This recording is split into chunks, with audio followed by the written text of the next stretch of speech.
Good morning and welcome to Kamionki in Poland. This is a small rural station not far from Toruń. Today I'm on my way to Poznan. It's an early start for me. The train leaves Kamionki at 6:02. I've got a change in Toruń and I should, all being well, get into Poznan at 9 AM this morning, and I'm going to spend the whole day in Poznan and then catch a train back to Toruń this evening. So join me as I explore one of Poland's largest and most beautiful cities, Poznan.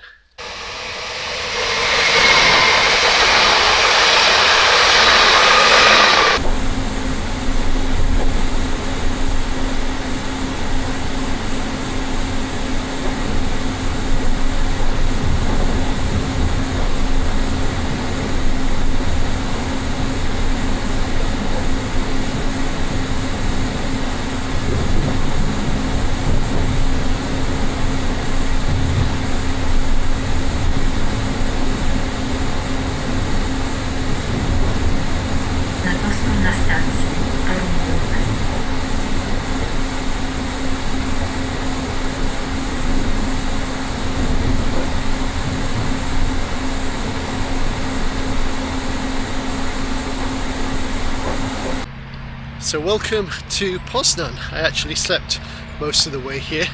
I just realised though, as I got out of the station, that I was actually in Poznan only 2-3 months ago, and I'd completely forgotten about it. And that's because I had to come to Poland earlier in the year, back in May, June time, and I actually flew back to the UK from Poznan airport, and I'd forgotten that fact.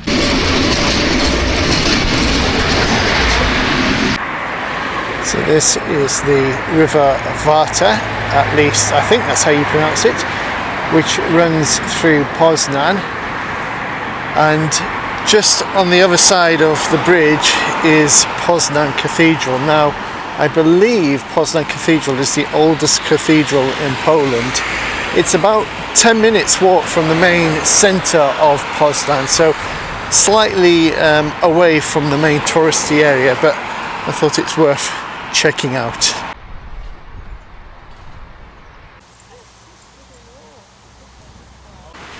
So just reading online that Poznan is actually incredibly important for Polish history. So it's actually often called the Cradle of Poland. It was the very first capital of Poland, and it had the first bishop of Poland. So if you're interested in Polish history, you have to visit Poznan because it is so important.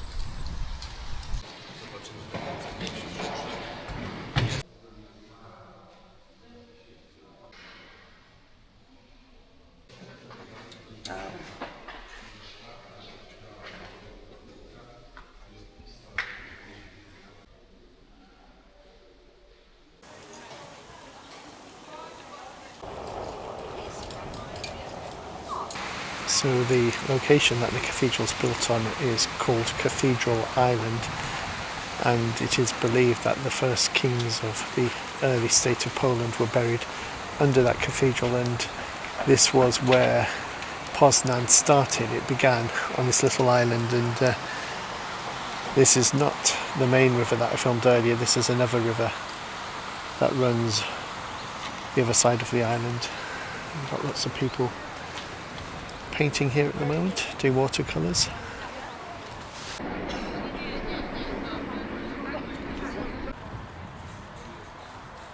There are a number of murals in Poznan, but this is the one that's often mentioned in the tourist guides, and if you're visiting the cathedral in Poznan, it's about a 5-minute walk from there, so well worth a visit.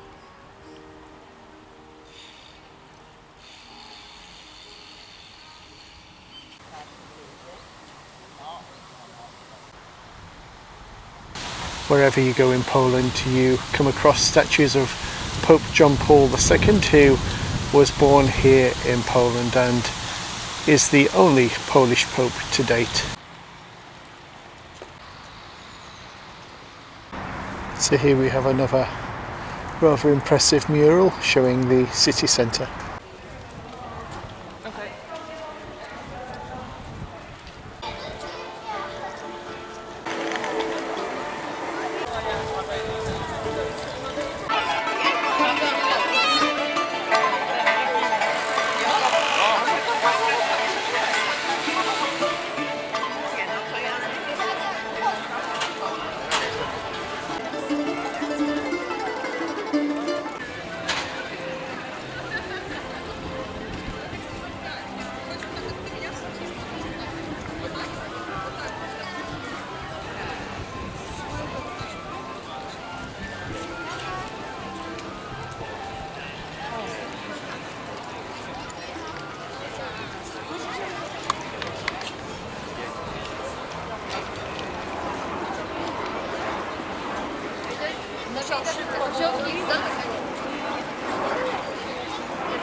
Poznan is a beautiful square, but how on earth did they get away with building these ugly concrete monstrosities right in the middle of the square? Not in keeping with the surroundings at all.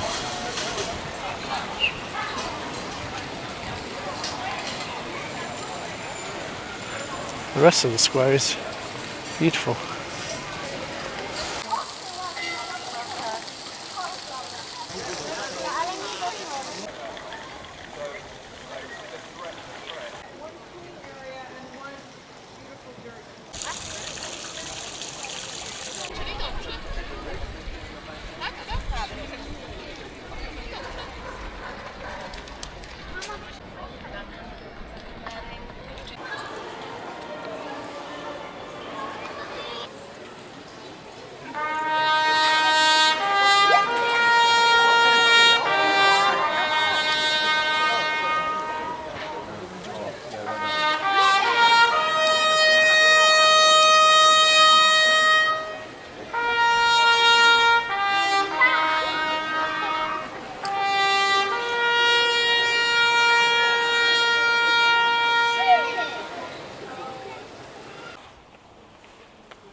So this is the former royal castle in Poznan, destroyed in 1945 and rebuilt in the 1950s. It's now a museum.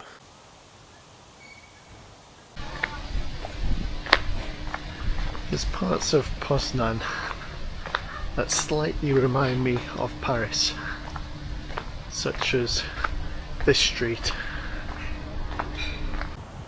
There is very little of the old city walls left here in Poznan, sadly. So this is just a very small fragment of the walls that used to surround the city.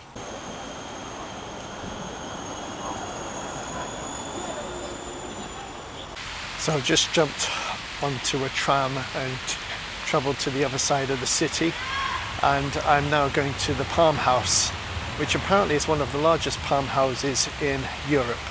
So I thought that would be something a little bit different. So just walking through this rather attractive park, Wilson Park, and it's dedicated to the American President Woodrow Wilson. So the Palmenhaus is just in front of us. I did a quick search online and it tells me that the reason this park is named after Woodrow Wilson is because he was pivotal in supporting Polish independence after the First World War. So that's the reason why this park is named after him. See a plane coming in to land at the airport.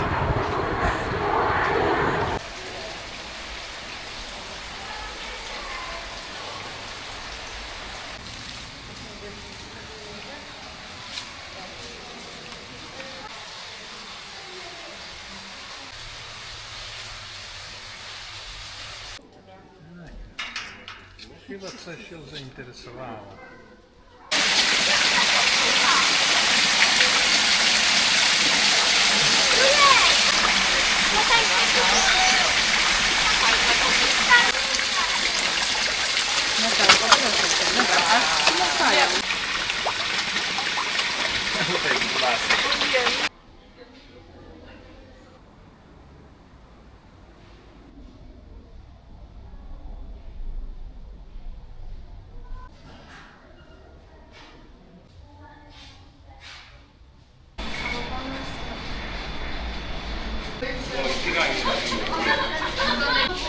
Płynie. I sumo do szyby się przyklei. Nie. No,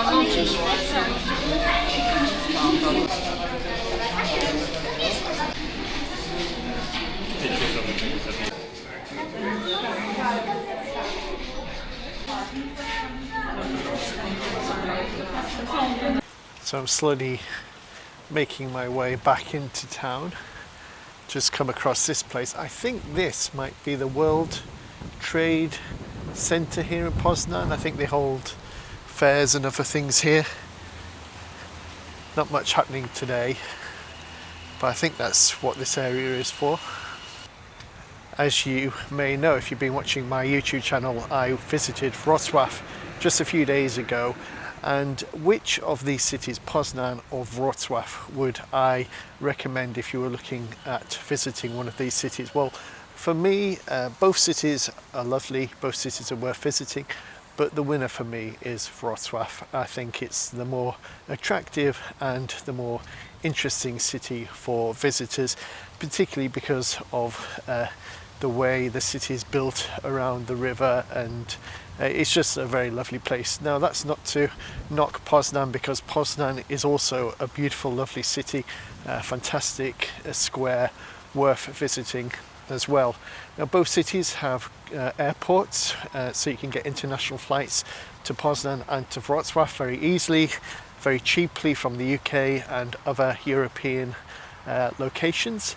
I've flown to Poznan recently, as I mentioned earlier in this video, so it's a good little airport. But you don't actually have to choose between Wrocław and Poznan, because you could visit both cities because they're actually very close together. You can get a train from both cities to the other city in about an hour and 20 minutes. So it's only an hour and 20 minutes between Poznan and Wrocław on the faster trains. So you could very easily fly into one city, spend a day or two in one city, and then move to the other and fly back from there. So if you're looking for somewhere to visit, both Wrocław and Poznan definitely worth a visit, and you can easily combine those cities if you're visiting Poland. The other good thing about Wrocław and Poznan is that they are both very well connected cities, and so you can get to lots of other parts of Poland quite quickly and quite easily from those cities. And actually from Poznan it's only about 2.5–3 hours, I think, to get to Berlin. So very good connections with Germany as well. That's probably true also of Wrocław. So this building is Poznan Zamek, Poznań Castle. It was actually built at the beginning of the 20th century, and I believe it's a cultural museum now. Quite an impressive building from the exterior.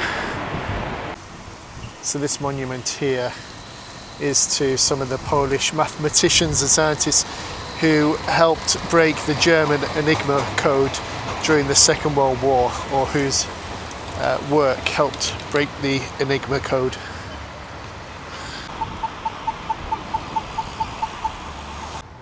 There's a nice statue here to a Polish poet. So according to this plaque, Pope John Paul II prayed here at this site in 1997.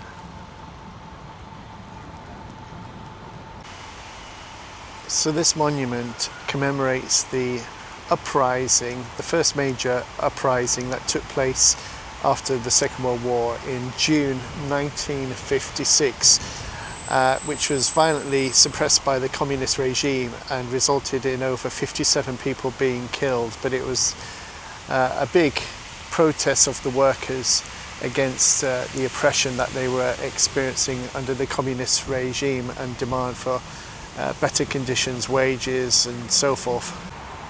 So this inscription says, "O God, for freedom, law and bread," and this was what the protesters were calling for in June 1956. And this inscription, which isn't clear on the camera, says, "Here the first true freedom in Europe began." So these protests in June 1956 marked the first of the major protests against communist rule. So again, important place in terms of history for Poland and also for Central Europe.